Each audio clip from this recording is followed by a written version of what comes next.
오늘 배단위 반 구약 성경의 지리 시간에 오신 우리 모든 성도님들 환영하고 또 축복합니다. 딱 10분 동안 구약 성경을 정리를 해드리도록 하겠습니다. 다 아시는 내용이지만 그림을 그려가면서 정리를 한번 할게요. 하나님이 천지를 창조하세요. 며칠 만에? 아니에요. 7일 아니에요. 며칠 만에? 6일. 엿새. 왜 안 열리니? 진짜 6일 만에 하나님이 천지를 창조하시고 7일째 되는 날에는 뭘 하셨어요? 쉬셨어요. 그래서 그날을 안식일이라고 불러요. 지금도 우리는 7일째 되는 날 주일로 지킵니다. 자, 이렇게 해서 하나님의 전 세계 인류의 역사, 시간의 시작이 됩니다. 자, 이렇게 해가지고 하나님이 이 땅을 너무 아름답게 창조하시고 사람을 만드시고도 보시기에 좋았더라 하셨거든요. 근데 아담과 하와가 타락을 해요. 불순종을 해서 먹지 말라는 선악과를 따먹고 타락하면서 하나님을 아는 지식 자체가 소멸이 됩니다. 타락이 말하는 것은 하나님을, 에덴 동산에서는 아담과 하와가 하나님을 직접 대면하면서 보고 대화도 나누잖아요. 근데 타락을 하면서 죄가 들어오는 순간 하나님을 직접 볼 수도 없고 대면할 수 없고 말도 할 수가 없어요. 영적인 타락이기 때문에 영적인 관계가 끊겨버리는 겁니다. 그러면서 아담과 하와의 후손들인 우리도 죄의 후손들이기 때문에 하나님과 직접적으로 만날 수가 없어요. 그래서 구약 시대에는 하나님이 간접적으로 우리를 만나세요. 주로 선지자 예언자를 보내서 당신의 말씀을 증거하십니다. 자, 이렇게 역사가 시작이 되는데 아담과 하와 이후에 큰 타락이 있어서 하나님이 홍수로 한번 심판하셨어요. 지구를 물로 싹 덮어버리셔가지고 노아의 방주에 탄 사람들과 짐승들 빼고는 다 죽습니다. 그리고 홍수가 끝난 다음에 노아와 그 세 아들에 의해서 사람들 인류가 계속 이어져 내려가죠. 그러다가 이 죄성이라는 것은 한순간에 사그러들지 않기 때문에 타락은 끊임이 없어요. 그러다 보니까 하나님이 안 되겠다, 한 사람을 세워가지고 하나님을 알고 믿는 것이 어떤지 보여줘야 되겠다 해서 한 사람을 부르십니다. 그 사람이 누구예요? 아브람. 저 아니에요. 아브람을 부르셔가지고 아브람으로 하여금 너는 본토 친척 아비 집을 떠나서 내가 너에게 지시할 땅으로 가라, 이렇게 말씀하셨어요. 아브람의 원래 고향이 어디입니까? 여기. 아브람의 원래 고향은 요거 화면에 다 보이시겠죠? 갈대아 우르, 줄여서 가루. 여기서 떠나가지고 하나님이 내가 너에게 지시할 땅으로 가라 했는데 그 땅이 어디냐면은 가나안이에요. 가나안. 그쵸? 우르는 어디고 가나안은 어딜까요? 이따가 지도 보면서 또 한번 설명을 드릴 거예요. 요 길을 이렇게 해가지고 아브라함이 누구랑 가요? 이렇게 거의 1000km 가까운 이 거리를 낙타를 타고 노새를 타고 가는데 아내인 사라, 그리고 조카인 롯, 또 몸종이 되는 엘리에셀, 이렇게 데리고 가요. 이 먼 길을 갑니다. 생전 처음 보는 곳에 가가지고 가나안 땅에서 정착해서 살아가는데 이미 이 땅에는 사는 사람들이 있어요. 가나안 땅에 사는 사람들이 있어요.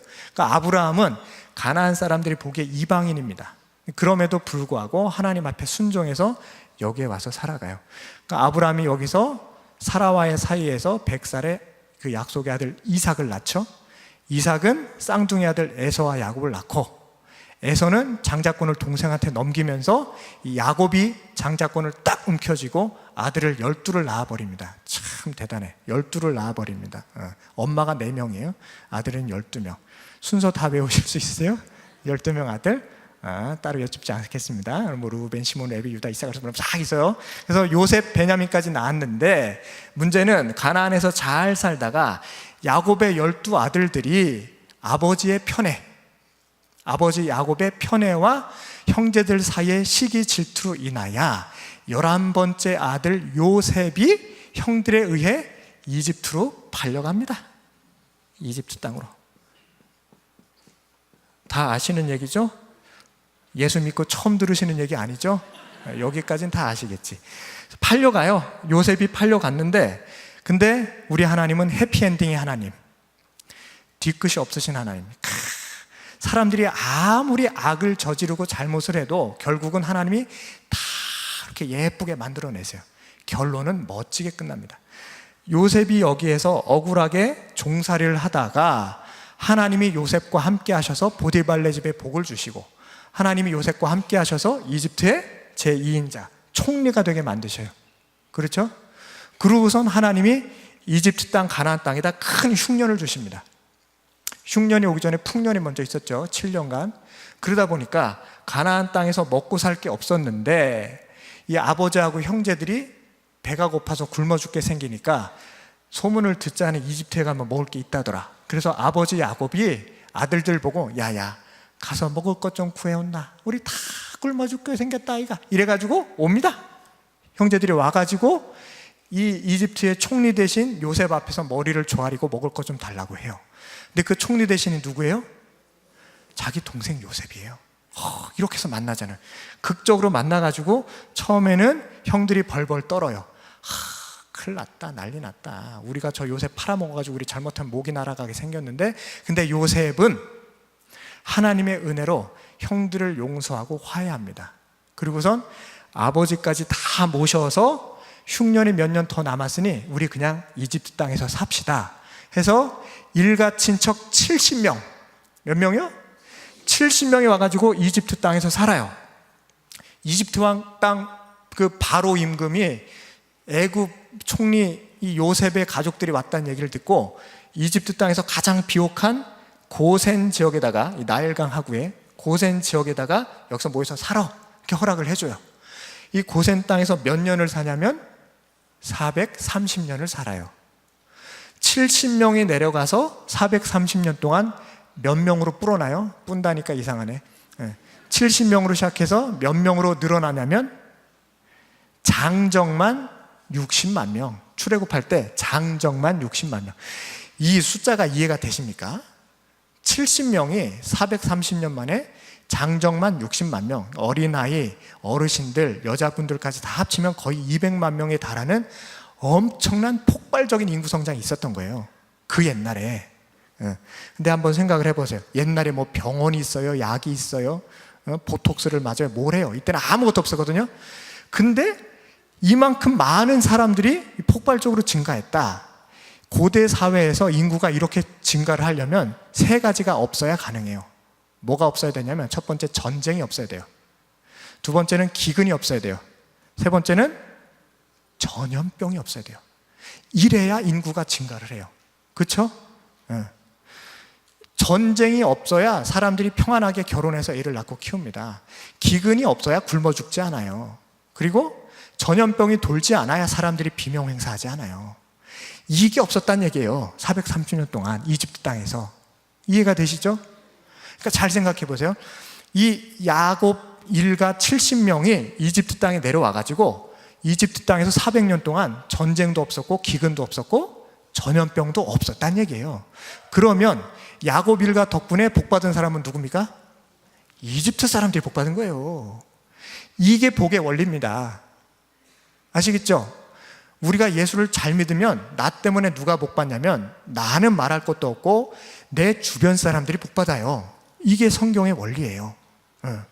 그러니까 내가 어디 가든 잘 될 수밖에 없습니다. 하나님이 나를 축복의 통로로 삼으시기 때문에. 그거를 이 이스라엘 백성들이 여실히 보여준 거잖아요. 400년 동안 이스라엘 백성들도 폭발적으로 인구가 성장했는데 그만큼 이집트도 부강한 나라가 된 겁니다. 그래서 이집트가 아프리카는 말할 것도 없고 이 아시아 지역까지 다 휩쓰는 거대 제국이 된 거예요. 요셉과 그 후손들 덕분에. 그런데 요셉을 모르는 바로가 나오면서부터 덜컥 겁이 난 겁니다. 이집트 사람들이. 어허, 이거 봐라, 이스라엘 얘네들이 무슨 바퀴벌레도 아니고 왜 이렇게 사람들이 자꾸 성장을 해? 그래가지고 이스라엘 사람들을 노예로 삼아버려요. 그래서 400년 동안 노예로 부려먹는데, 노예 생활이 너무 고되니까 이스라엘 사람들이 늘 기도를 합니다. 하나님 구원해 주십시오. 우리 민족을 살려주십시오. 다시 우리 조상들의 땅 가나안으로 돌아가게 해 주십시오 라고 기도했을 때 하나님이 그 이 기도의 첫 번째 응답으로 주신 게 뭐냐면 모세가 태어나게 하세요. 기도의 응답으로 바로 출애굽한 게 아니에요. 기도의 응답으로 하나님은 모세가 태어나게 하셨어요. 이게 또 재미난 얘기입니다. 그러니까 기도 응답이 더디다고 슬퍼하지 마세요. 하나님은요, 빅픽처, 큰 그림을 그리는 분이기 때문에 내 좁은 소견으로 하나님의 경륜을 참 헤아려 알 수가 없습니다. 모세가 태어나서 출애굽 때까지 80년이 더 있어야 돼요. 그거를 하나님은 기다리시게끔 한 겁니다. 이스라엘 백성들에게. 그러니까 하나님은 언제 일하시냐면 홍어가 푹 삭아서 제맛을 낼 때까지 내버려 두세요. 그런 식으로 일을 하세요. 그러니까 기도는 응답 받으실 때까지 하시면 됩니다. 아시죠? 그래서 출애굽을 해서 다시 올라와요. 가나안으로. 그러니까 모세가 지도자가 돼가지고 남자 장정만 60만 명, 어린아이, 어르신, 여자분까지 다 합쳐서 거의 200만 명에 해당하는 어마어마한 인구를, 지금으로 치면 거의 대구시만한 그 엄청난 인구를 다 이끌고 올라오는데, 사실은 이거 일주일 길이에요.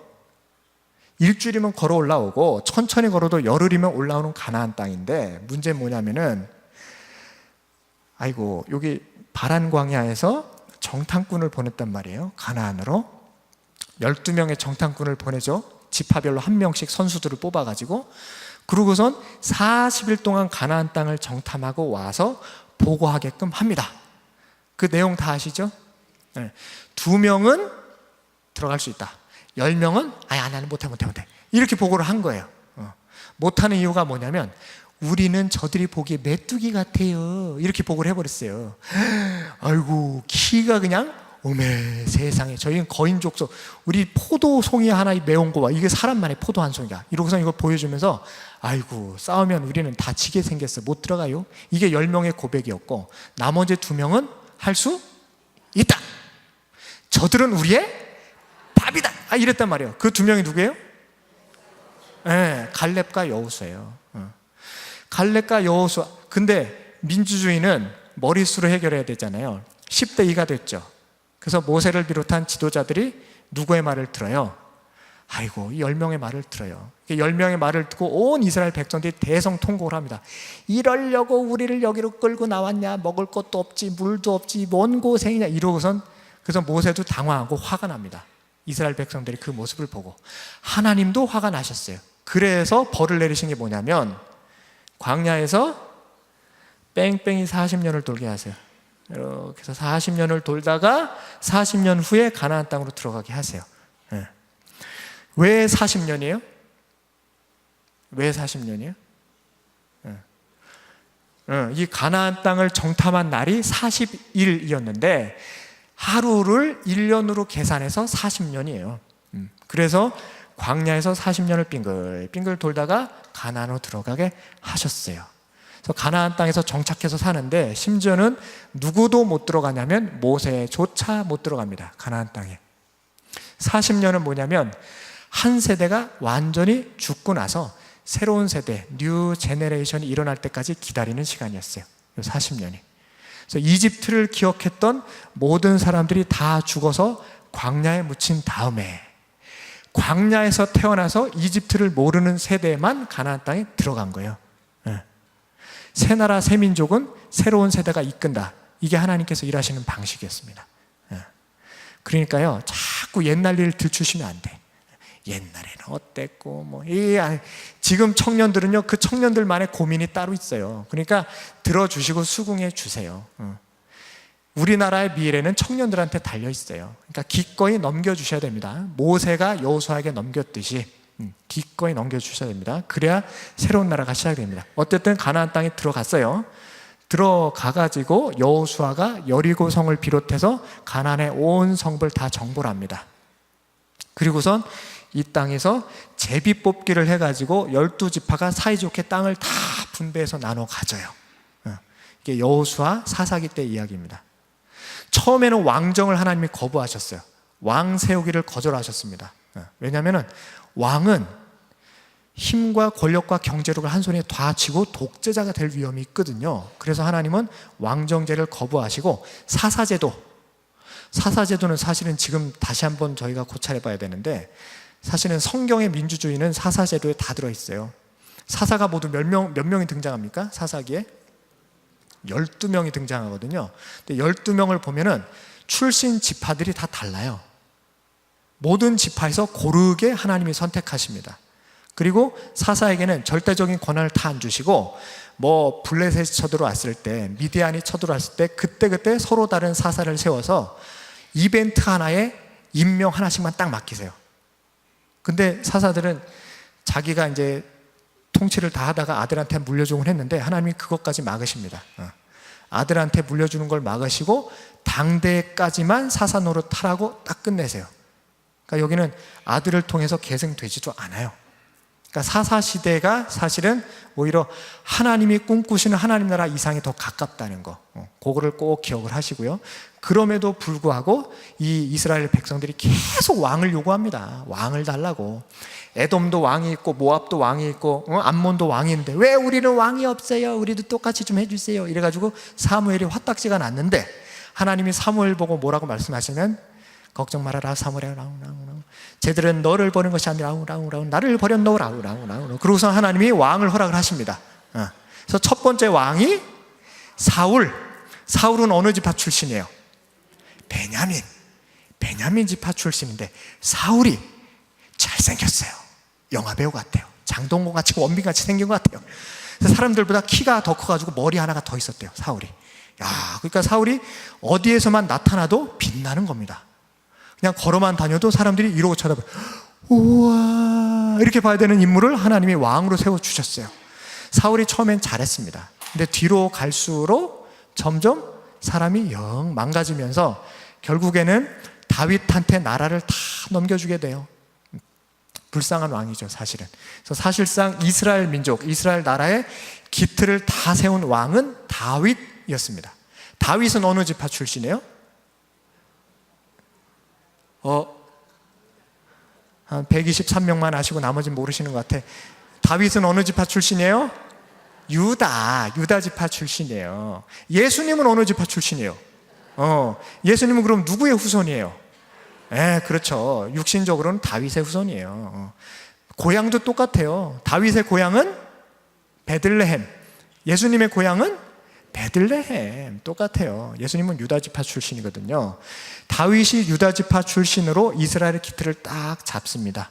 그리고 본인은 수많은 전쟁 때문에 손에 피를 많이 묻혀서 성전을 못 지어요. 그래서 성전을 짓도록 금은 달란트와 수많은 목재, 철기구까지 다 모아놓고 아들 솔로몬에게 성전 건축을 유언으로 남기고 돌아가세요. 다윗이 70세에 하나님의 부름을 받아 돌아가세요. 솔로몬이 성전을 건축합니다. 예루살렘에다가. 근데 재밌는 건 뭐냐면 예루살렘 성전 건축에만 7년, 자기 왕궁 짓는 데는 13년 걸려요. 그래서 거대한 토목 건축 사업을 무려 20년간 벌입니다. 솔로몬이. 그러면 한 나라에서 20년 동안 성전을 짓고 왕궁을 지으려면 어떻게 해야 되겠어요? 상상을 해보세요. 전쟁이 일어나면 안 돼요. 그렇죠? 전쟁이 일어나면 이 부역에 나와 있는 청년들, 아녀자들이 다 집에 가서 전투태세를 갖춰야 되거든요. 그래서 20년간 전쟁을 없이 하려고 솔로몬이 뭘 합니까? 이웃 나라들 공주들하고 정략 결혼합니다. 정략 결혼의 이유가 이거예요. 전쟁 없이 성전과 왕궁을 건축하기 위해서 조용히 국책 사업을 완료하기 위해서 이웃 나라의 공주들과 결혼을 해요. 그러다 보니까 솔로몬의 처첩이 몇 명까지 있었냐면은 총 몇 명? 정실 부인 300명, 첩 700명, 도합 1000명의 부인이 있었습니다. 솔로몬이. 와, 1000명이면 여기 가득 차도 세상에 하루에 부인 한 명씩만 만나도 1000번째 부인을 만나려면 3년 후에 만나야 돼요. 야, 세상에. 자기 부인 얼굴이나 기억을 하겠어요? 솔로몬이? 임금님, 넌 누구냐? 저는 좀, 그러냐? 이렇게 되는 거예요. 그러니 이 나라가 정상적으로 돌아가겠습니까? 이 나라가? 자기 부인이 누군지도 모르는데. 근데 웃긴 건 뭐냐면 솔로몬이 성전만 지은 게 아니고요, 성전 말고 또 뭘 지었어요? 아이고, 우상의 신당도 지었어요. 그걸 간과하시면 안 돼요. 솔로몬이 자기 부인들이 많잖아요. 이방 여인들을 다 부인으로 삼았으니 이방 여인들이 여호와 하나님 신앙을 갖고 있는 게 아니지 않습니까? 자기 나라에서 섬기던 우상을 그대로 갖고 들어와가지고 임금님 바알 신당 하나만 지어주라 이러면 솔로몬이 알았다 지어라 이러고 허락을 해줘요. 몰렉 신전은 알았다 지어줘라. 한 번 지어주면 다 지어줘야 돼. 선례가 남으니까.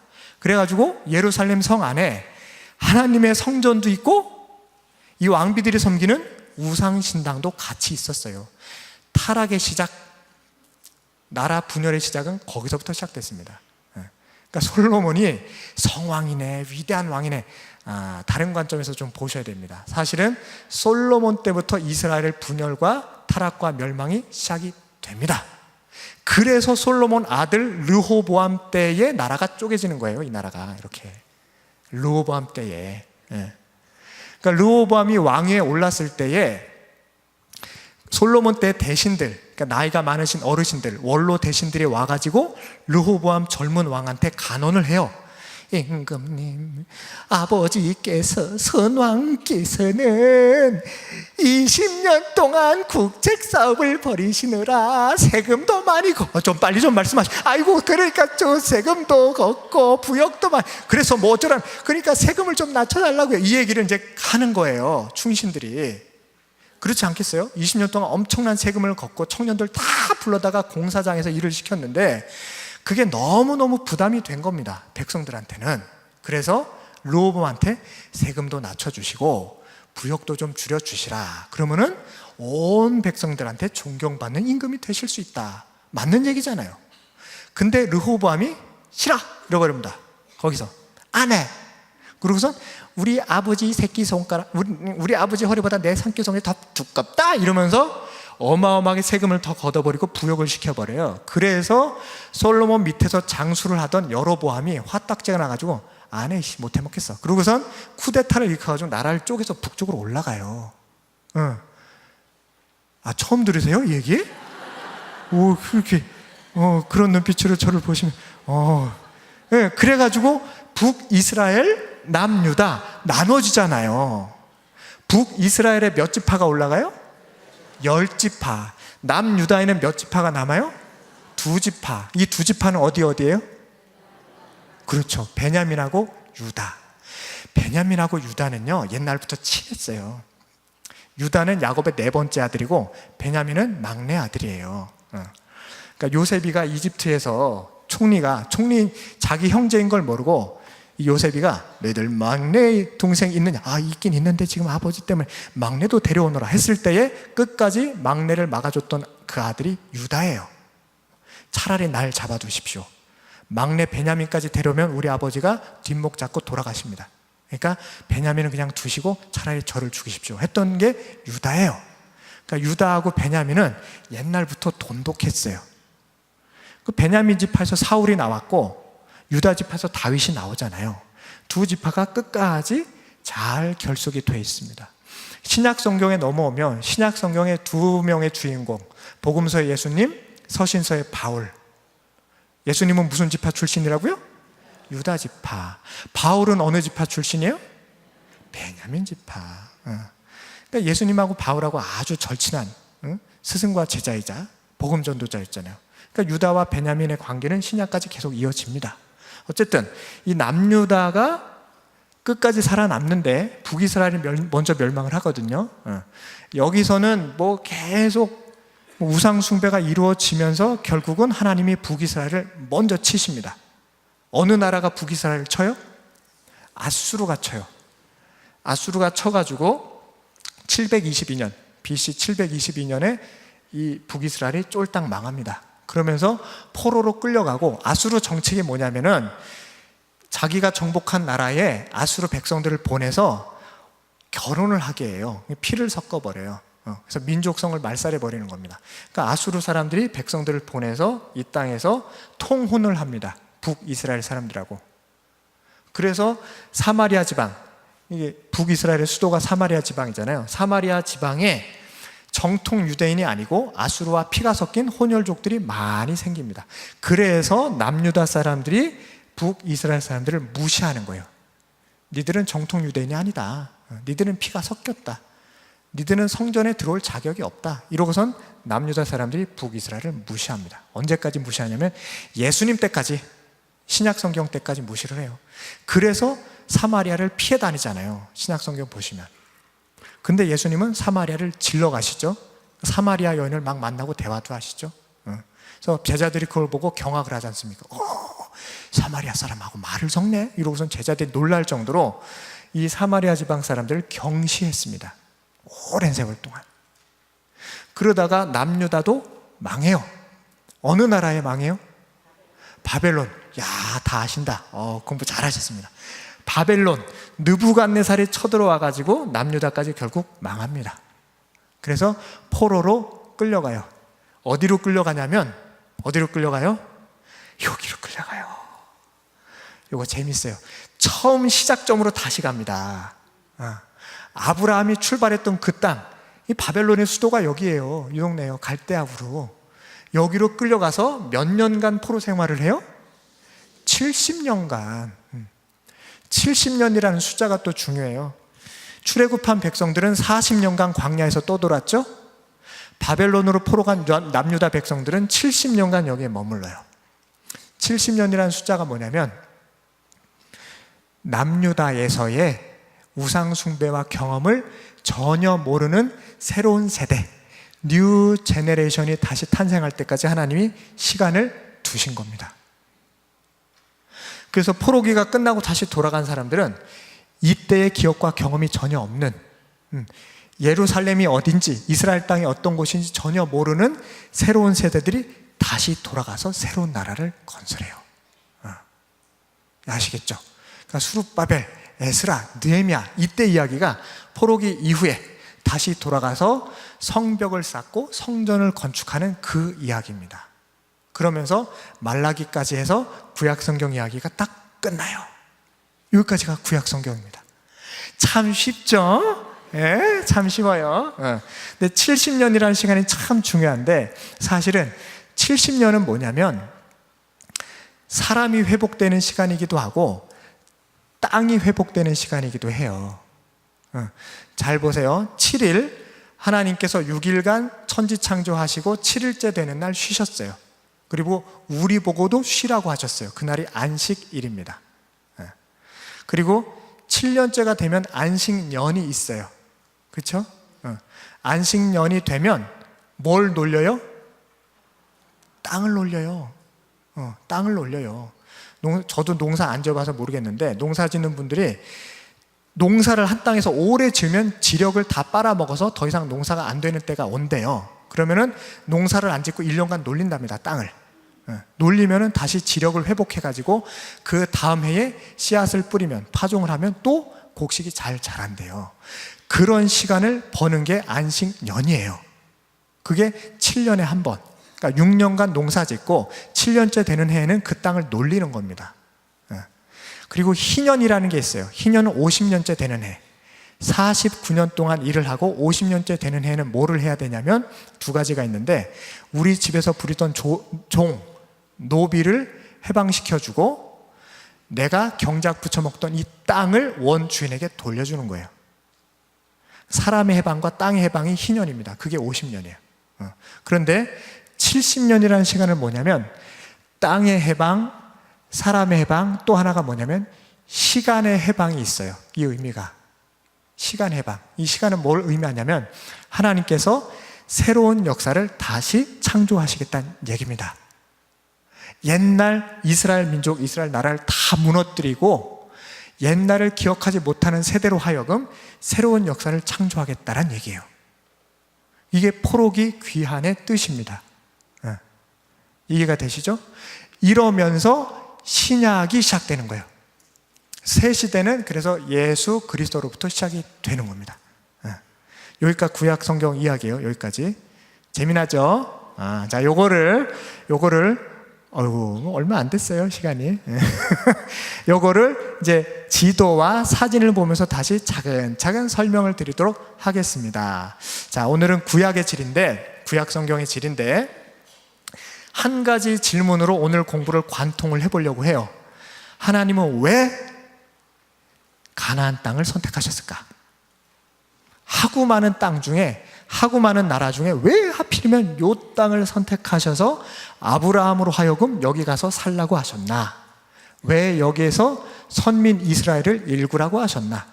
이게 제가 여러분들에게 드리는 질문입니다. 공부 끝날 때 이 질문을 다시 드릴 텐데 그때는 다 답을 알고 계시기를 바랍니다. 자, 이제 이 질문을 가지고 본격적으로 그림과 지도를 한번 보겠습니다. 자, 이스라엘 땅이요, 우리나라랑 풍토가 전혀 달라요. 우리나라는 겨울에 춥고 건조하죠. 여름에 덥고 비가 많이 와요. 여름은 고온 다습, 겨울은 저온 건조라고 해야 되나? 근데 이스라엘은 우리나라랑 사실 반대예요. 이거 표를 보시면 강수량이란 기온표가 있는데 이거 잘 보이세요? 예루살렘의 월평균 강수량, 빨간 선은요 기온입니다. 온도. 파란 그래프는 강수량이에요. 기온을 먼저 보시죠. 기온은 언제가 제일 더워요? 여름이 제일 더워요. 우리랑 똑같아요. 7월, 8월이 제일 더운데 평균 기온을 보시면 31도, 32도 이 정도예요. 7월, 8월에 31도, 32도. 더워요? 저가 있고. 작년 여름 우리나라 몇 도까지 올라갔어요? 40도. 예루살렘 여름 온도 32도. 까이거 살만합니다. 저게 무슨 온도야? 아유, 덥지도 않네. 그쵸? 안 더워요.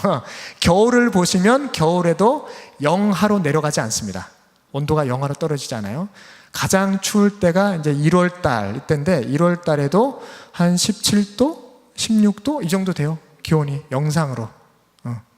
그러니까 얼음이 얼질 않아요. 예루살렘에서는 얼음 얼 일이 거의 없어요. 눈도 거의 내리지 않습니다.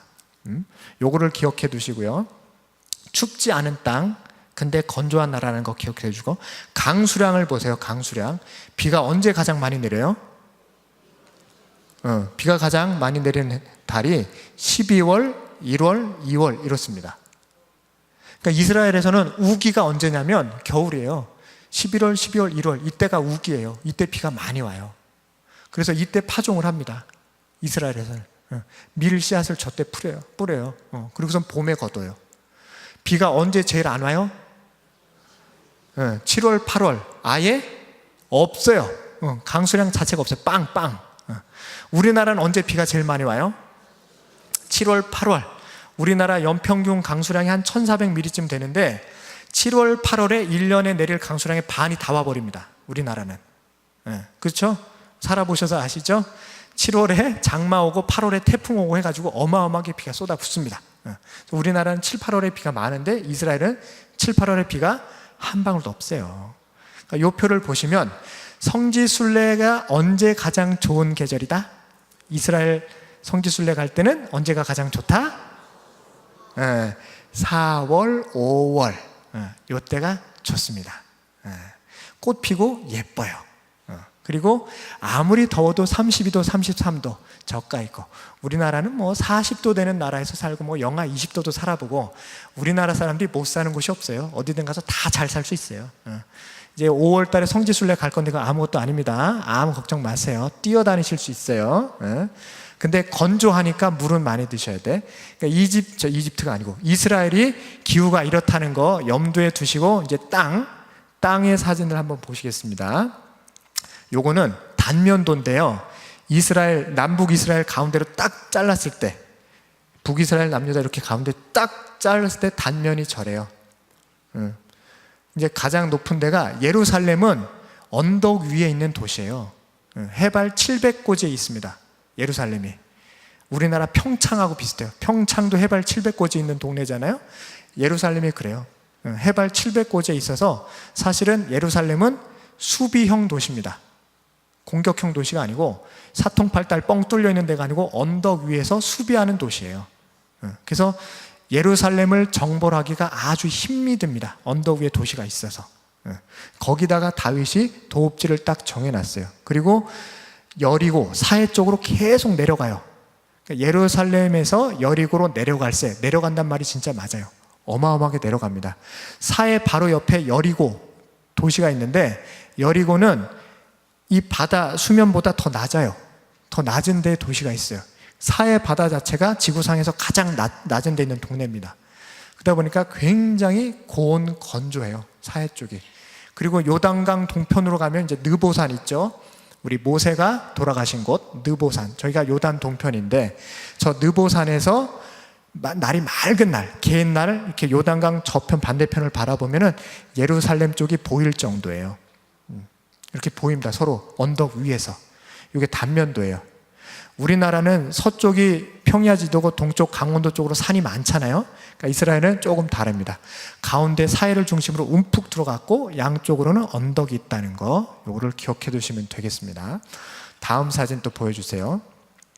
갈대아 우루, 요게 갈대아 우루인데 요 두 도시를 오고 가거든요. 아브라함의 고향 갈대아 우루가 어딘가 한번 살펴보겠습니다. 여기가 지도인데 요거 어딘지 아시겠어요? 빨간 동그라미 표시한 데가 우루입니다. 우루.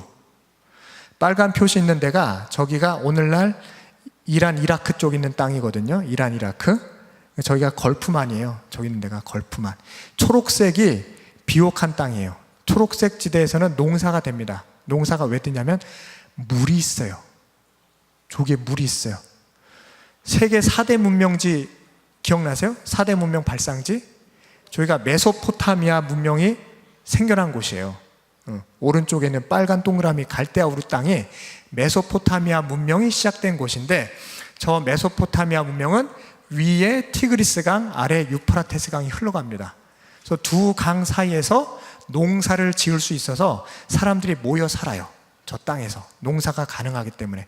그래서 농사가 가능한 땅 이렇게 초승달 모양으로 돼 있죠? 이렇게 둥글게. 그래서 저기를 비옥한 초승달 지대 이렇게 불러요. 저 땅의 서쪽 끝은 이스라엘 가나안 땅입니다. 그러니까 잘 보시면 갈대아 우루 빨간 곳에서 가나안 땅까지 아브라함이 사라하고 조카 롯 데리고 몸종 엘리에셀 데리고 이렇게 터벅터벅 걸어서 가나안까지 가요. 이렇게 가요. 그래서 가나안 땅에 딱 정착을 합니다. 저게 걸어가면은 1000km가 넘어요. 저기를 걸어가요. 근데 왜 하나님은 갈대아 우르에서 가나안 땅으로 부르셨을까? 왜 하필이면 가나안 땅에 선민 이스라엘의 나라를 만들려고 하셨을까? 이게 질문입니다. 자, 이 질문 계속 이어서 다음 사진 보겠습니다. 우르에는 저런 거대한 신전이 있어요. 지금도 있어요. 이라크 땅에 가면은 수메르 문명, 메소포타미아 문명 있던 지역에 저 신전들이 남아 있는데 잘 보시면 계단 올라가는 사람들이 있어요. 사람들이 개미 많았죠? 신전은 어마어마하게 크죠? 저렇게 큰 신전을 섬겼는데 주로 달을 섬겼대요. 달. 저 동네 사람들이. 그러니까 아브라함의 아버지도 우상 숭배자였습니다. 그러니까 저 동네에 살면은 그냥 우상을 숭배할 수밖에 없었던 거예요. 그래서 하나님이 본토, 친척, 아비집을 떠나라고 한 이유는 너로 하여금 전혀 새로운 문명, 새로운 민족, 새로운 신앙을 일궈야겠기에 저 옛 것에서 벗어버리고 새 것으로 가라고 하나님이 말씀을 하신 거죠. 저 우상 숭배 문명에서 떠나라 말씀을 하신 겁니다. 다음 사진 볼게요. 이렇게 이제 걸어가요. 아브라함 어르신이세요? 저 낙타 타신 분은 누구시게요? 사라 할머니세요. 우리 할아버지, 우리 할머니세요. 잘 보세요. 자, 다음 사진 보겠습니다. 자, 가나안 땅으로 갔는데 가나안이 어딘지 한번 살펴보겠습니다. 다음 사진. 여기가 가나안이에요. 근데 잘 보시면 세계 4대 문명 발상지가 있어요. 붉은색 메소포타미아 문명, 밑에 보시면 이집트 문명 있죠. 이집트 문명이 나일강 문명이에요. 세계 4대 문명의 발상지 두 군데 사이에 가나안 땅이 있습니다. 그렇죠? 위치를 잘 기억하셔야 돼요. 메소포타미아 문명이 발생한 곳, 이집트 나일강 문명이 발생한 곳에 가운데에 가나안 땅이 있습니다. 자, 그러면 눈치가 빠르신 분은 왜 하나님이 가나안으로 아브라함을 부르셨을까? 딱 알아채셨을 텐데. 알아채셨어요? 왜 가나안 땅에 아브라함과 그 후손들을 살게 하셨을까요? 저 땅은 양대 문명의 한 가운데 있고 양대 문명에게 하나님 나라의 문화와 율법을 전할 수 있는 중심지였기 때문입니다. 이해가 되시죠? 예. 지금도요, 저 땅을 보시면은 사실은 유럽, 아프리카, 아시아의 한복판이에요. 저 이스라엘 땅이. 북쪽으로 가면 유럽이 있고요, 남쪽으로 내려가면 아프리카예요. 그리고 동쪽으로 가면 아시아입니다. 그러니까 구대륙, 유럽, 아프리카, 유럽이 한가운데 모여있는 그 지역, 교통의 결절지, 센터가 되는 곳이 바로 가나안 땅이에요. 그러니까 왜 하나님이 아브라함을 가나안으로 보내셨는지 이해가 되시죠? 네. 그래서 평화시에는 저 가나안 땅에 하나님 나라가 온전히 세워졌을 때에 아프리카의 복음화, 아시아의 복음화, 유럽의 복음화가 가능해지는 겁니다. 그렇죠? 그런데 메소포타미아 문명의 제국이 세워지거나 이집트의 제국이 세워지거나 유럽의 제국이 세워져서 정벌을 시작하면은 저 땅이 아주 혼란한 전쟁의 화마로 뒤덮이게 되는 땅이에요. 저기가. 그러니까 평화시와 전쟁시에 아주 다른 모습을 갖게 되는 땅이 가나안 땅입니다. 이해가 되시죠? 계속 그림 보면서 설명을 할게요. 다음 사진 보여주세요. 자, 출애굽의 여정을 한번 살펴보도록 하겠습니다. 이집트에서 가나안 땅으로 올라오는 길을 한번 볼게요. 다음 사진. 요게 이집트죠. 이집트 카이로에 가시면 진짜 이게 있어요. 여기에 카이로 시내 바로 옆에 어마어마한 피라미드하고 스핑크스가 진짜 있어요. 이게 옛날 이집트 문명이 사실은 태양신을 숨기던 문명이었잖아요. 여기가 태양신도 피조물인데 그걸 신이라고 섬겼어요, 이집트 사람들이. 그래서 하나님께서 이집트를 치십니다. 우상 숭배하는 나라였기 때문에 10가지 재앙으로 싹 치시고 이집트 제국을 멸망시킨 다음에 이스라엘 백성들을 가나안 땅으로 올라가게 하십니다. 요거는 조금 이따 이제 설명을 드릴 텐데, 이집트에 대한 심판인 동시에 가나안 땅에 대한 심판이에요. 왜 그런가 보여드릴게요. 자, 다음 사진. 요것도 이제 이집트 문명, 모세랑 맞서 싸웠던 이집트 왕이 아마도 람세스 2세였을 것이다 라고 학자들이 추정하는데, 그 람세스 2세가 만들어 놓은 어마어마한 석굴, 부조 조각상, 사람 크기랑 비교해 보시면은 당시 그 고대 사회에 엄청난 기술을 갖고 있었다는 걸 알 수 있죠. 지금은 이집트가 치안이 안 좋아가지고 여기 가면은 납치당하세요. 성지순례 프로그램에 이집트 이제 거의 없어요. 무바라크 대통령이 몇 년 전에 죽었잖아요. 그리고선 이집트에서 계속 쿠데타 일어나가지고 정권이 불안정하다 보니까 지방 도시까지 이제 치안을 확보를 못해가지고 성지순례객, 특히 이제 한국 사람들 좋아해요. 저기 강도들이. 한국 사람들이 가면은 납치해요. 납치해가지고 사람 한 명당 100불씩, 100불이 아니라 1000불이라도 요구하죠. 그러면은 우리나라 외무부에서 돈을 줘야 이제 우리 한국 사람들 데려올 수 있거든요. 그래서 한국인들이 오기만을 기다리고 있습니다. 이집트 강도들이 돈벌이 하려고. 지금 치안이 안 좋아요, 이집트가. 그러니까 지금 억지로 이집트 가시지 마시고 나중에 안정되면 그때 가시기 바랍니다. 어찌됐든 다음 사진 보여주시면, 요게 홍해가 갈라져서 이제 이집트 땅에서 가나안으로 올라가는 이야기입니다. 자, 다음 사진 보여주세요. 자, 출애굽이 심판이라고 말씀을 드렸는데 이집트 땅에 대한 심판인 동시에 가나안 땅에 대한 심판이었어요. 왜 그러냐면, 아까 처음 설명해서 말씀드렸지만 이집트가 이렇게 부강한 나라가 된 원인은 어디에 있습니까? 이스라엘 백성들에게 선대했기 때문에 그래요. 이 요셉과 야곱의 70명 가족들에게 고센 땅 여기서 사세요 라고 선대해주고 잘 대우를 해주다 보니까 이스라엘 백성들 덕분에 이집트까지 덩달아 복받아서 부강한 나라가 됩니다.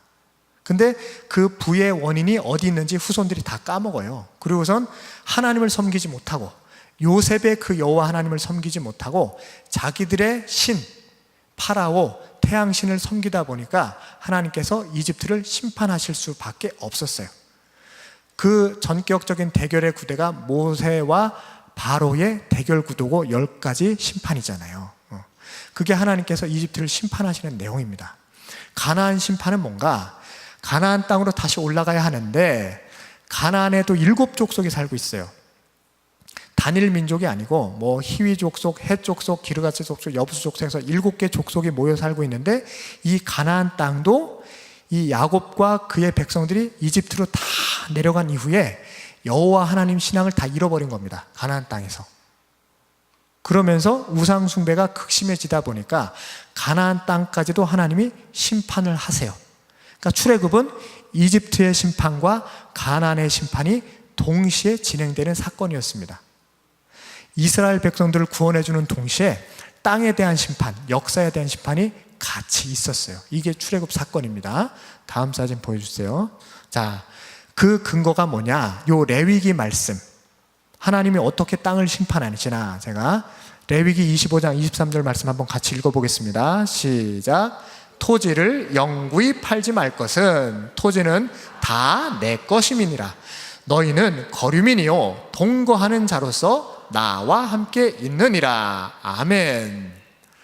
토지를 사고 팔지 말래요. 부동산의 관점을요, 재테크의 관점에서 보시지 마시고 성경적 관점, 영적인 관점에서 한번 들여다보시기 바랍니다. 하나님께서 뭐라고 명령하셨냐면 땅을 매매하지 말랍니다. 그 이유는 땅은 하나님 것이기 때문에. 이 땅은 결코 사람의 것, 내 것이 될 수가 없어요. 그래서 땅을 매매하지 말랍니다. 그래서 희년이 있었던 거예요. 49년 농사 짓고 50년째 되는 해에 그 땅을 원주민에게 돌려주고, 원래 주인에게 자기가 부리던 노예랑 종들을 다 풀어줘서 자유인으로 해줘라. 이게 희년이에요. 그래서 깃뿌리자 써가지고 다 돌아온다, 원래 모습으로 복구된다 해서 희년을 했는데, 희년을 한 번도 지킨 적이 없어요, 인류가. 우리나라 특히 부동산 좋아하잖아요. 땅 좋아하잖아요. 이거 근데 이 성경적 관점으로 다시 한번 우리가 우리의 집, 우리 아파트, 우리의 땅과 토지를 다시금 봐야 될 이유가 있습니다. 아까 말씀, 밑에 있는 말씀도 한번 읽어볼게요. 레위기 18장 24절 25절 말씀 시작. 너희는 이 모든 일로 스스로 더럽히지 말라. 내가 너희 앞에서 쫓아내는 족속들이 이 모든 일로 말미암아 더러워졌고 그 땅도 더러워졌으므로 내가 그 악으로 말미암아 벌하고 그 땅도 스스로 그 주민을 토하여 내느니라. 아멘.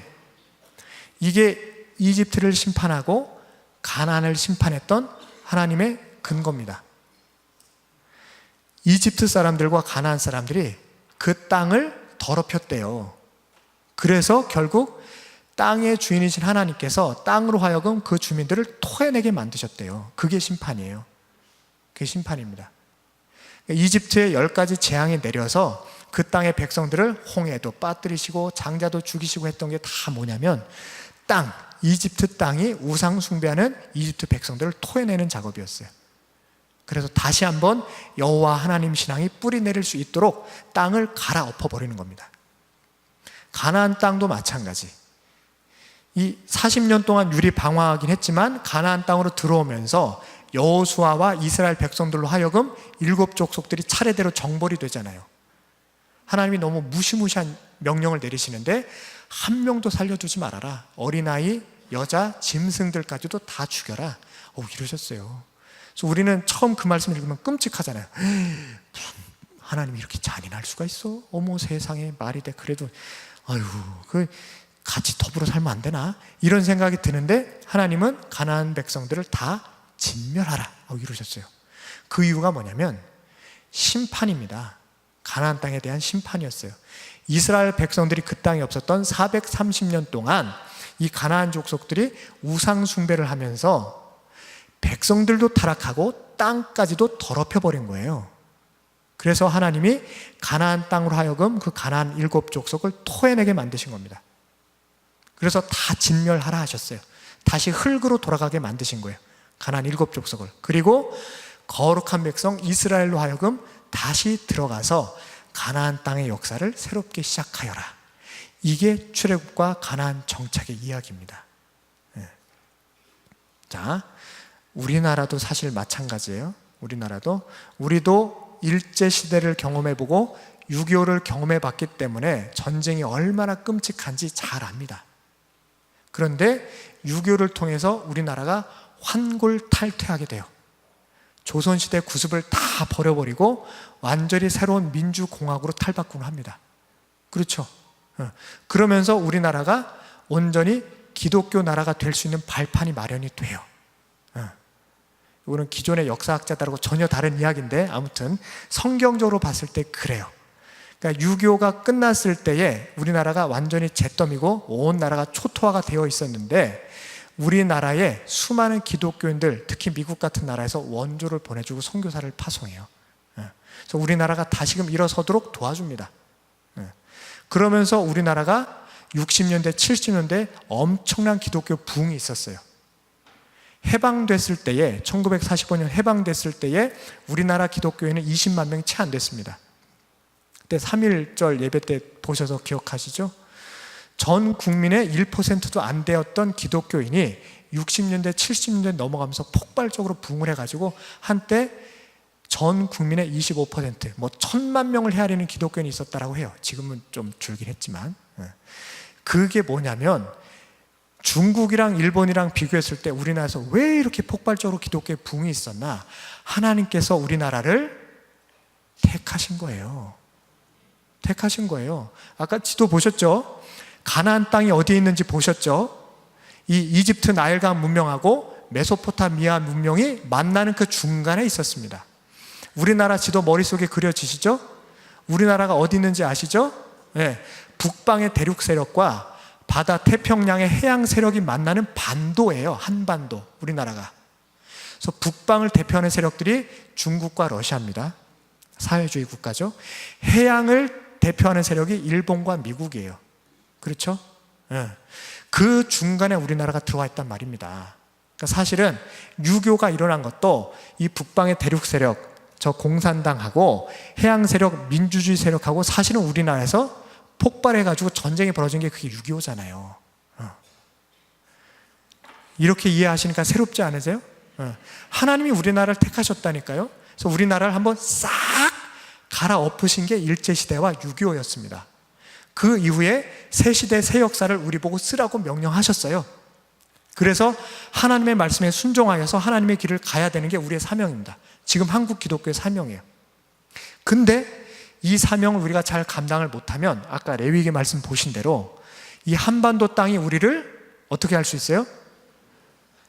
토해낼 수 있어요. 이게 무서운 거예요. 이게 무서운 거예요.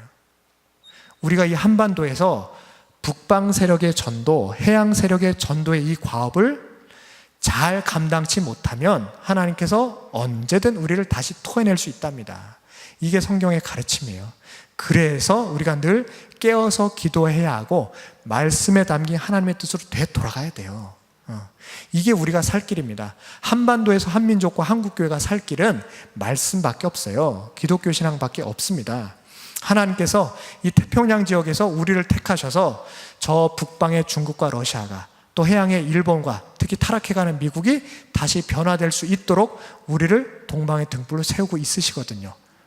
너무 나갔나 얘기가? 지리하다가 너무 많이 갔네. 네. 아무튼 중요한 얘기다 싶어서 말씀을 드렸습니다. 자, 다음 사진 보시겠습니다.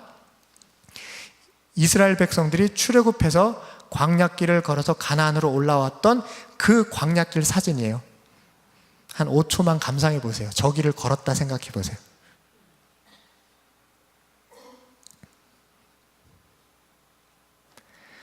흙과 돌 빼고는 아무것도 없죠? 네. 풀 한 폭이 나무 한 그루 없어요. 정말 척박하고 사람 못 사는 땅입니다. 저런 땅에서 40년간 지내요. 근데 놀라운 것은 저 땅에 하나님께서 매일 아침마다 만나를 내려주세요. 그리고 육류 단백질이 필요하면 메추라기를 보내주세요. 낮에는 너무너무 더워요. 이 지표 온도가 50도, 60도 올라갑니다. 맨발로 서 있으면 발에 화상 입거든요. 그래서 낮에는 하나님께서 구름 기둥으로 해를 가려주세요. 그늘막을 딱 쳐주셨어요. 밤이 되면 너무너무 추워요. 일교차가 심합니다. 밤이 되면 진짜 영하까지도 막 떨어져요. 그래서 하나님이 밤이 되면 뭘 세워주세요? 불기둥을 세워주셨어요. 그래서 따뜻하게 덮여주십니다. 그러니 광야 40년이 저 척박한 땅, 아무도 못 사는 불모의 땅 같은데 40년 동안 이스라엘 백성들을 안온하게 인도해 주신 겁니다.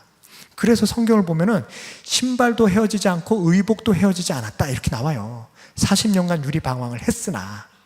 이게 하나님의 은혜입니다. 광야길 걷는 것 같으세요? 하나님이 안 보이는 것 같으세요? 아닙니다. 내가 못 느낄 뿐 하나님은 나를 구름기둥으로 불기둥으로 인도해 주십니다. 믿으시기 바랍니다. 결국 가나안으로 들어가기 위해 내가 잠시 훈련받는 것이지, 이 광야길에서도 하나님 나와 함께하고 계십니다. 그러니 아무 염려 마십시오. 내어 맡기시면 하나님 나를 인도해 가십니다. 이게 광야길이에요. 다음 사진도 광야길 하나 또 있어요. 요런 길을 걸어갔어요. 이스라엘 백성들이 이 길을 걸어서 젖과 꿀이 흐르는 가나안 땅으로 쏙 들어갑니다. 자, 다음 사진 또 볼게요. 이게 가나안으로 올라가는 길인데 크게 루트가 3개가 있어요. 해안길, 바닷가길 따라서 가면 제일 빠릅니다. 일주일이면 가요. 저 바닷가길 따라서 맨 왼쪽에 있는 바닷가길. 근데 저 길로 안 가요. 하나님은 저 길로 안 보내시고 내륙길로 보내셔서 실제로 가나안으로는 어떤 길을 통해 들어가냐면 제일 오른쪽에 있는 왕의 대로라고 있죠. 왕의 대로. 모압과 암몬 광야를 가로질러서 요단강 동편에서 오른쪽에서 가나안을 치고 들어가게끔 하셨어요. 그러니까 해안길 따라 올라간 게 아니고 저 육로로 있는 오른쪽에 있는 광야길을 다 쭉 걸어서 오른쪽으로 가나안을 치고 들어가게 하셨습니다. 이 출애굽 여정이에요. 다음 사진 보여드릴게요. 자, 해안길로 가면은 왜 하나님이 해안길을 막으셨냐면 해안길에 사는 큰 민족이 있었으니 걔네들이 누구냐면은 블레셋입니다. 그 해안에 그 가사, 가드, 아스글론, 에글론, 아스돗 해서 이제 5개 도시국가가 연맹한 게 그 블레셋 나라인데 이 민족이 바닷가에 살고 있어요. 블레셋이. 근데 다윗과 솔로몬 때 계속 보셔서 아시겠지만 블레셋은 심심하면 이스라엘을 쳐들어옵니다. 왜 그랬을까? 지도를 한번 볼게요. 자, 블레셋이 어딨나 찾아보세요. 바닷가에 있어요. 바닷가. 그렇죠? 지중해 해변에 블레셋이 이렇게 살아요. 저기가 블레셋 땅이에요. 연한 색깔이 이스라엘이고 그 짙은 주황색은 다 광야입니다. 그러니까 이스라엘의 서남부 지역에 블레셋이 살고 있어요. 근데 블레셋이 왜 이스라엘을 쳐들어오나? 블레셋 저 땅에서 뭐 먹고 살까 한번 생각을 해보세요. 블레셋 사람들은 주업이 뭘까요? 그렇죠. 농사를 짓겠습니까? 농사 잘 못 져요. 저기 바닷가라 소금 끼는 땅이라 농사가 잘 안 돼요. 뭘 하냐면 주로 고기를 잡아요. 바다에 나가서 바닷고기를 잡아서 먹거나 아니면 배를 띄워가지고 무역을 합니다. 멀리 그리스, 카르타고 이런 데 가가지고 무역을 해서 먹고 사는 사람들이에요. 근데 무역로가 막히면, 지금도 무역통상보복 이런 거 종종 하잖아요. 힘센 나라들이. 무역로를 막아버리면 블레셋이 먹고 살 게 없잖아요. 허구한 날 생선만 먹고 살겠어요? 그거 못하지. 그래서 먹고 살 게 없으면, 경제적으로 곤란함에 처하면 블레셋이 이스라엘을 쳐들어옵니다. 먹을 게 없어서. 곡식 먹으려고, 곡식. 꼭 언제 쳐들어오냐면 밀 수확철에 이스라엘을 쳐들어옵니다. 블레셋이. 배고파서 그래요. 한편으로는 불쌍해요. 블레셋이. 이 고기 잡고 무역하다가 그게 끊기면은 쳐들어 올라와가지고 곡식 뺏어가는 게 그게 블레셋 하는 일입니다. 그래서 빈번하게 전투가 벌어져요. 이스라엘과 블레셋 사이에. 다음 사진 보여주세요. 이게 대표적인 전투 그림 아니겠습니까, 이게? 저 키 큰 사람이 누구예요? 골리앗. 오른쪽에 우통을 왜 벗고 있어? 오른쪽은 누구예요? 다윗. 더워가지고 주로 벗고 다니세요, 저분들은. 다윗이 골리앗을 치는데 이 무기를 잘 보세요. 골리앗이 뭘 들고 있어요? 다윗의 표현을 빌자면 칼과 창과 단창을 가지고 나왔습니다. 근데 다윗의 손에 들린 거는 아무것도 없고 평소에 광야에서 양칠 때 쓰던 물맷돌, 요거 하나 들고 나온 거예요. 근데 하나님께서는 누구를 이기게 하시냐면 소년 다윗으로 하여금 이기게 하십니다. 이게 하나님이 일하시는 방식이에요. 세상의 방식은 군사력과 경제력으로 승부를 걸잖아요. 하나님이 일하시는 방법은 그게 전혀 아닙니다. 군사력, 경제력이 아니라 다윗이 뭐라고 고백합니까? 너는 칼과 창과 단창으로 내게 나아오거니와 나는 만군의 여호와의 이름, 네가 모욕하는 하나님의 이름으로 너에게 가겠노라. 이게 다윗의 고백이었어요. 이게 우리의 신앙 고백 되기를 바랍니다. 그러니까 세상과는 경제적으로 맞서 싸우실 생각하지 마시고 무력이나 권력 가지고 싸울 생각 마세요. 우리가 싸우는 방식은 그게 아닙니다. 우리가 싸우는 방식은 다윗의 방식입니다. 전쟁은 하나님께 속하였으니 기도로 나아가겠습니다. 믿음으로 나아가겠습니다. 이게 우리가 세상과 맞서는 방식입니다. 근데 꼭 누가 이겨요? 믿음이 이깁니다. 하나님은 그렇게 일하세요. 믿음이 이깁니다. 돈이 이기는 게 아니고 권력이 이기게 하는 게 아니고 믿음이 이깁니다. 기도가 이기게 돼 있어요. 그걸 깨달은 사람이 다윗이었어요. 그래서 다윗을 성왕이라고 부른 겁니다. 이스라엘 역사상 가장 위대한 임금이 다윗이었던 이유가 뭐냐면, 다윗은 경제적으로 이스라엘을 다스린 게 아니고 군사력으로 다스린 게 아니고 오직 기도와 말씀으로 다스렸어요. 그래서 위대한 임금이 될 수 있었던 겁니다. 자녀들 위해서, 손주들 위해서 꼭 그렇게 기도해 주세요. 공부 잘해서 출세하라가 아니고 다윗과 같이 기도하는 사람, 말씀에 순종하는 사람 되게 하옵소서. 그게 우리 가족이 살고 우리 자식이 살고 이 나라 이 민족이 사는 길입니다. 하나님은 그 한 사람 찾고 계세요. 시편 20편 7절 보시면은 혹은 병거 혹은 말을 의지하나 나는 만군의 여호와의 이름을 자랑하리로다. 다윗이 그렇게 고백합니다. 병거는 군사력을 말하는 거고 말은 경제력을 강조하는 거예요. 근데 다윗은 나는 군사력도 의지하지 않습니다. 나는 경제력도 의지하지 않습니다. 나는 만군의 하나님의 이름만을 자랑하겠습니다. 저와 여러분의 신앙 고백 되기를 원합니다. 네. 설교가 돼버렸다 갑자기. 이거 다음 그림 보여드릴게요. 그 블레셋이 저 바닷가에 있는 저 동네인데 지금의 가자지구예요. 가자지구 많이 들어보셨죠? 뉴스 하면 이스라엘 소식하면 툭 하면 나오는 게 가자지구에서 뭐 폭탄이 터졌네, 이스라엘이 보복 공격을 했네, 이런 얘기 많이 보시는데 그 땅 가자지구가 옛날 블레셋 땅이에요. 그러니까 왜 이스라엘이 저렇게 팔레스타인하고 지지볶고 싸우는지 아시겠어요? 이 역사적 원한 관계가 너무 깊어요. 수천 년이 됐어요. 수천 년이. 성경에 나올 정도로. 그 가자지구가 블레셋 땅의 그 가사라니까요. 그 땅이에요. 지금도. 블레셋이란 말이 오늘날 팔레스타인 말이 됐어요. 그 영어 성경 보시면 블레셋이 영어로 필리스틴 이렇게 나옵니다. 필리스틴이 오늘날 팔레스타인이에요. 그래서 이스라엘 사람들이 이렇게 팔레스타인을 미워하는 겁니다. 성경에 보시면 이 유대인들은 구약 성경만 보잖아요. 신약 성경 안 보거든요. 그러니까 구약에 보니까 우리가 존경하는 다윗 임금이 늘 무찔러서 싸워 이겼던 족속이 블레셋인데 어찌 우리 후손이 이 블레셋, 이 팔레스타인을 가만 내버려 둘 소냐. 지금도 저렇게 하고 있어요. 이스라엘에서. 5월 달에 성지순례 가시면 보실 수 있습니다. 이 블레셋 후예들하고 이스라엘 후예들이 어떻게 대치하고 있는지 두 눈으로 보실 수 있어요. 근데 하나님의 샬롬이 필요해요. 저 땅에. 구약적으로는 이렇게 대립할 수 있는데 신약적으로 봐서는 저러면 안 되는 거거든요. 신약에 질의할 때 또 한번 말씀을 드릴게요. 나중에 이 블레셋 땅, 지금의 팔레스타인 땅이라는 거 기억하시면 되겠고요. 아수르와 애굽이 왜 이스라엘을 사해주고 신경전을 벌이나, 이것도 아까 다 말씀드렸는데 지도를 한번 보여드리겠습니다. 이집트 문명이 그리고 메소포타미아 문명이 딱 있는데 그 한가운데 가나안이 있어요. 이스라엘이 있어요. 그러니까 메소포타미아 문명을 대표하는 제국들이 바벨론 제국이고 페르시아 제국입니다.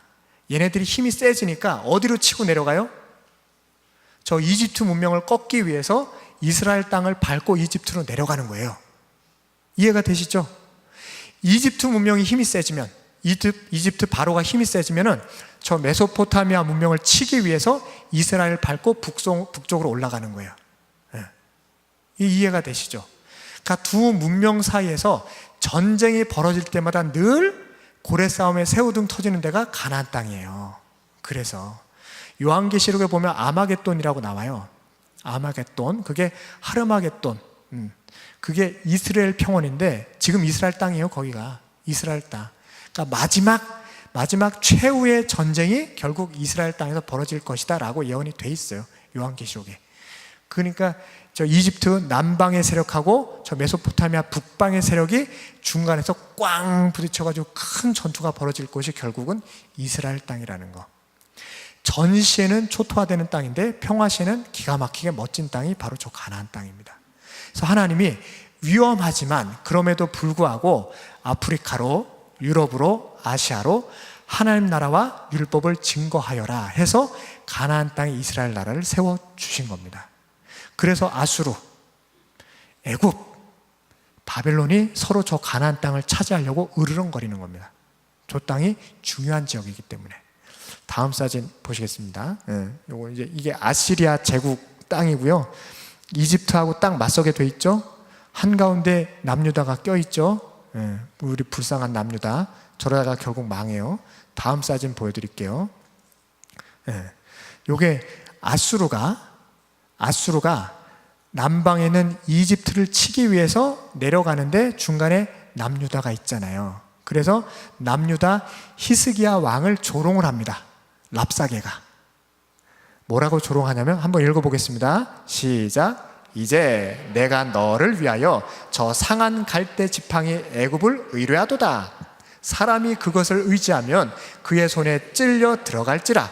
애굽의 왕 바로는 그에게 의뢰하는 모든 자에게 이와 같으리라. 이거 아멘 하시면 안 돼요?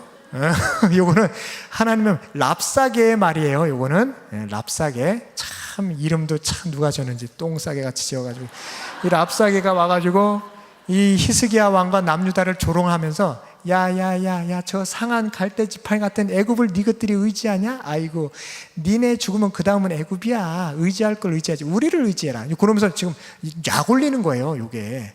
근데 이 남유다가 무너지면은 이집트까지 이제 치고 내려가는 거잖아요 아수르가. 그래서 남유다는 결국 자기의 뒤를 봐줄 나라는 애굽밖에 없는데 애굽의 원군을 힘입어서 끝까지 저 랍사게와 아수르에 맞서서 항거를 합니다. 근데 히스기야가 무슨 방법을 택하냐면 이집트에 원군 요청을 하는 게 아니었어요. 기억나시죠? 히스기야가 뭐를 했어요? 네. 이 당시 남유다의 선지자가 이사야였습니다. 이사야 선지자를 찾아가서 선지자님 도대체 어떻게 해야 좋겠습니까? 이 나라 쫄딱 망하게 생겼는데 우리가 뭘 해야 됩니까? 이사야가 뭐라고 해요? 기도합시다. 그래서 온 예루살렘 성 안의 백성들이 다 곡기를 끊어버리고 기도를 합니다. 그때 무슨 일이 벌어져요? 기도를 하고 났더니 그 다음날 하나님께서 저 아수르 군대를 하룻밤새 다 쳐버리셨어요. 그래서 몇 명이 죽었냐면 18만 5천 명이 죽었어요. 하룻밤새. 기가 막히죠? 그래서 저 막 남유다를 약올리던 랍사게가 불이 나게 도망을 갑니다. 그 일을 겪고. 이게 하나님이 일하시는 방식이라니까요. 군사력, 경제력 의지할 게 아니고 믿음과 기도가 우리가 일하는 방식이고 세상과 맞서는 방식입니다. 다윗이 그걸 보여줬고 히스기야가 그걸 우리에게 보여줬어요. 그 증거자가 오늘날 우리가 되기를 바랍니다.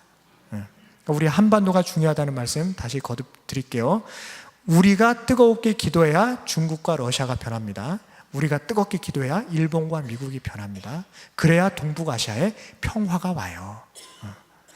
하나님이 남과 북을 분단시킨 건 다 하나님의 크신 섭리 안에 있는 역사일 거예요. 우리가 지금은 차마 이해를 못하지만 하지만 통일 이후에 환하게 밝혀질 겁니다. 지금은 거울을 보는 것 같이 희미하지만 먼 미래는 얼굴과 얼굴을 대면하여 보는 것처럼 밝히 드러난 날이 올 겁니다. 그러니 기도로 통일을 준비하시고 기도로 이 나라를 성소한국 거룩한 제사장 나라로 만들도록 열심으로 충성으로 일하시는 우리가 되기를 바랍니다. 자, 다음 사진 또 볼게요. 페르시아, 바벨론의 뒤를 이어서 페르시아가 거대한 제국이 돼가지고 페르시아도 이집트를 먹으려고 호시탐탐 노려요. 그러다가 이집트까지 다 장악을 했는데 또 다른 제국이 유럽에서 등장합니다. 이제는 메소포타미아 문명권, 이집트 문명권이 아니고 제3의 문명권이 저 서쪽에서 지중해 바다 건너편에서 옵니다. 그 제국이 어디예요? 그게 알렉산더 제국이에요. 그게 그리스입니다. 그리스가 지중해를 건너서 저 바다 건너 서쪽에서 옵니다. 그러니까 알렉산더 제국이 엄청나게 어마어마한 속도로 페르시아를 무너뜨려 버리고 저기를 다 알렉산더 헬라 제국으로 뒤바꿔 버립니다. 그 지도도 또 다음에 보여드릴게요. 요거는 이제 이집트가 저기 바벨론하고 한번 크게 갈그미스 전투라고 해서 최초로 이집트 제국하고 저쪽 메소포타미아 문명의 제국하고 한판 전쟁을 벌인 적이 있었거든요. 이제 그게 고대 세계에서 아주 큰 전투 중에 하나였는데 갈그미스 전투라고 보통 알려져 있어요. 그 갈그미스 전투가 성경에 기록되어서 나와요. 역대하에. 그러니까 결국 이스라엘은 중간에 껴가지고 위로 올라가든 아래로 내려오든 중간에서 만나게 되어 있습니다. 불쌍한 나라가 이스라엘이에요. 근데 기도하여 깨어있을 때는 사실은 평화의 사도가 되어서 남방제국, 북방제국을 다 복음화시킬 수 있는 천혜의 복음의 중심지가 될 수 있는 땅이 이스라엘이라는 거. 이거 꼭 기억하시기 바랍니다. 다음 사진 또 볼게요.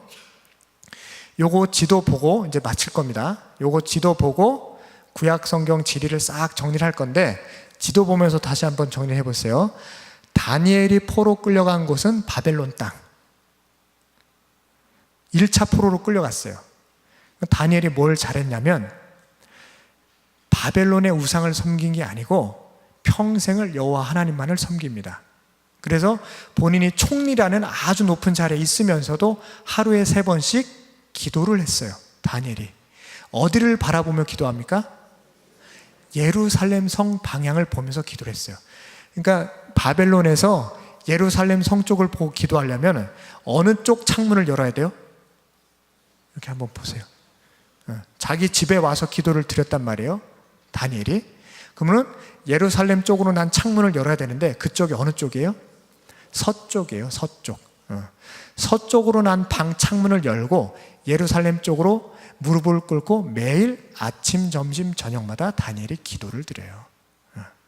사실은 다니엘이 그 자신이 잘나서 총리가 된 게 아니고 하나님께서 다니엘의 기도와 정성을 보셔서 이 페르시아 제국의 아주 고귀한 총리가 되게 하신 겁니다. 그러니까 뭐 다니엘 학습법도 유행하고 하는데 공부 잘해서 서울대 가라는 게 아니고 다니엘 학습법의 요체는 기도하라는 거예요. 아침, 점심, 저녁으로 여호와 하나님을 사모하고 묵상하면 하나님께서 지혜를 주셔서 나라와 민족의 지도자로 이끌어 주신다, 이 얘기예요. 근데 우리는 그런 거 믿음의 본질은 싹 빼고 공부의 방법만을 거기서 자꾸 배우려고 하잖아요. 그거 아니에요. 다니엘 학습법의 요체는 기도에 달려 있다는 거. 전심으로 하나님 앞에 무릎 꿇고 나를 내어 맡기는 데에 하나님께서 다니엘을 나라의 지도자로 세우신다는 거. 요게 있습니다. 자, 다음 사진 볼게요. 아수르 제국은 이집트까지 다 장악을 해버렸어요. 근데 요 다음 제국은 더 커집니다. 바벨론 제국 한번 보세요. 좀 더 커져요. 이만 커졌어요. 빨간 섬이 뭐냐면 저기가 이스라엘입니다. 저 땅이. 요 다음에 페르시아 제국이에요. 더 커졌죠. 에스더서 보시면 아시겠지만 아하수에로 임금 때, 페르시아 아하수에로 임금 때 인도에서 구수까지 페르시아가 몇 도가 있었다고요? 127도가 있었대요. 조선은 몇 도예요? 8도. 조선 8도, 페르시아는 127도. 어마어마하게 넓은 땅이었습니다.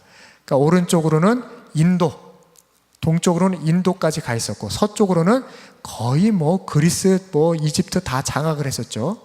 저랬던 페르시아 제국인데 위용을 자랑하던 페르시아 제국이 알렉산더 앞에서 부질없이 무너집니다. 이 다음에 이제 알렉산더 제국이 나타나요. 알렉산더 제국은 페르시아 땅을 다 먹어버리고 유럽 땅까지 보시면 다 차지해요. 이집트, 저 마케도니아, 그리스 땅 다 차지해요. 저 넓은 땅을 알렉산더가 싹 장악해버립니다. 저 큰 제국을 만들었을 때의 알렉산더의 나이가 몇 살인지 아세요? 불과 33살이었어요. 저 때가. 저 엄청난 제국을 만들었을 때 알렉산더 나이가 33살. 33살에 비명 횡사하세요. 그분이. 예수님하고 돌아가신 나이가 똑같아요. 알렉산더가. 그러니까 제국의 황제로 죽느냐 하나님의 아들로서 죽느냐? 이걸 비교해봐도 재밌습니다. 알렉산더가 자식이 없었어요. 아버지의 뒤를 이어서 평생 말 타고 정복 전쟁하는 게 그게 취미이자 특기였어요. 알렉산더의 땅덩어리를 넓혀놨는데 후계자 없이 그냥 어느 날 갑자기 병에 걸려서 길에서 픽 죽어버리니까 이 알렉산더 밑에 부하 장수들이 이 알렉산더의 나라를 4개로 서로 나누어서 갔습니다. 4개 나라로 찢어가져요. 그게 이제 헬라 시대 이야기예요. 헬라 제국. 그리고 이 헬라, 그리스 제국을 무너뜨린 게 누구냐면 로마 제국입니다. 그러면서 이제 신약 성경으로 넘어가요. 로마 제국 땅 한번 보실래요? 나왔네. 로마 제국은 예전에는 동방 쪽의 제국이 넓었는데 이제는 서쪽으로 와서 유럽 전 지역, 북아프리카 온 지중해 지역을 다 장악해버립니다. 엄청나게 넓은 땅이 다 로마 제국 땅입니다. 저게. 그리고 로마 제국에서 이스라엘은 동쪽 변방에 있는 조그마한 나라였어요. 저 시절에 예수님이 태어나십니다. 저 때 아우구스투스 황제 때 예수님이 저 변방 조그마한 시골 동네 베들레헴에서 태어나세요. 로마 제국을 완전히 일궈놓고 최초의 황제로 등극한 사람이 아우구스투스예요. 그 아우구스투스, 로마의 최초 황제 때 예수님이 태어나셨다는 것은 의미심장합니다. 이 얘기는 신약에 지뢰할 때 또 설명을 드리도록 할게요. 자, 다 끝났어요. 이제 다 끝났어요. 이제 집에 가시면 9시 뉴스를 보실 수 있습니다. 자, 제가 처음 공부 시작할 때 드렸던 질문이 있어요. 기억나세요? 네. 왜 하나님이 가나안 땅을 선택하셨을까? 이 지구상의 그 하고 많은 나라 중에, 수많은 땅 중에 왜 하필 가나안을 선택하셨을까? 답이 딱 나오셨어요? 네. 답이 뭐예요? 네. 하나님께서 구대륙 옛날 문명권의 그 중심 한가운데에 가나안과 이스라엘 백성들을 두셔서 이스라엘 나라로 하여금 아프리카가, 아시아가, 유럽이 복음화되게 하시려고 그 중심에 이스라엘 나라를 세우신 겁니다. 이게 지리적으로 우리가 구약을 이해하는 최고의 방법이에요. 이해가 되시죠? 그러니까 왜 구약 성경에서 이런 일들이 막 오고 가는지 아시겠죠? 왜 갈대아 우르에서 아브라함을 불러서 가나안으로 보내셨는지 아시겠죠? 요 이해를 가지시고 다음 주 수요일에는 샬롬 찬양대 칸타타의 큰 은혜를 받으신 뒤 그 다음 주에 신약 성경으로 들어가시면 되겠습니다. 자, 구약 성경 오늘로서 다 완료 짓도록 하겠습니다. 수고 많으셨습니다. 애쓰셨습니다. 감사합니다. 제가 기도하고 오늘의 공부 마치도록 하겠습니다. 사랑 많으신 아버지 하나님, 역사의 주관자가 되셔서 온 세계를 이끄시는 아버지 하나님, 참으로 감사드립니다. 수천 년의 이야기를 짧게 공부했지만 이 구약 성경 안에 인류가 무엇을 지향해야 하는지, 우리가 어떻게 기도해야 하는지, 우리가 하나님 앞에서 어떻게 살아가야 하는지 바르게 보여주시니 감사드립니다. 아버지 하나님, 늘 깨어 기도하게 하여 주시옵소서. 오직 하나님만 의지했던 모세처럼, 다윗처럼, 히스기야처럼 어려운 일 만났을 때에 주만 바라보게 하여 주시고 더욱 무릎 꿇게 하시고 뜨겁게 기도함으로 말미암아 내가 살게 하시고 가족이 살게 하시고 교회가 살게 하시고 우리 민족, 우리 나라가 살게 하여 주시옵소서. 하나님, 그 옛날 이스라엘을 택하셨던 것처럼 오늘날 우리나라를 택하여 주시기를 간절히 소망합니다. 하나님, 이 땅 성소한국이 더 부흥되고 더 복음화되어서 우리로 하여금 중국 땅이 변화되게 하여 주시고 러시아 땅이 변화되게 하여 주시옵소서. 우리로 하여금 저 일본이 변화되게 하시고 더 교회가 많이 세워지게 하여 주시며 바다 건너 미국이 변화되게 하여 주시옵소서. 그리하여서 우리나라로 말미암아 온 세계와 열방이 하나님 나라로 더욱더 확장되게 하여 주시고 선교하는 나라, 복음을 증거하는 나라, 하나님 기뻐하시는 거룩한 제사장 나라 되도록 우리 통하여 놀랍게 역사하여 주시옵소서. 주님, 깨어 기도하는 신일교회가 되기를 원합니다. 깨어 기도하는 주의 종들이 되기를 원합니다. 주여, 내가 여기 있사오니 나를 사용하여 주시옵소서. 우리 신일교회 통해 일하여 주시옵소서. 우리 하나님께서 놀라운 성령 역사를 불일 듯 일어나게 하실 줄 믿사오며 예수 그리스도 이름으로 간절히 기도드리옵나이다. 아멘.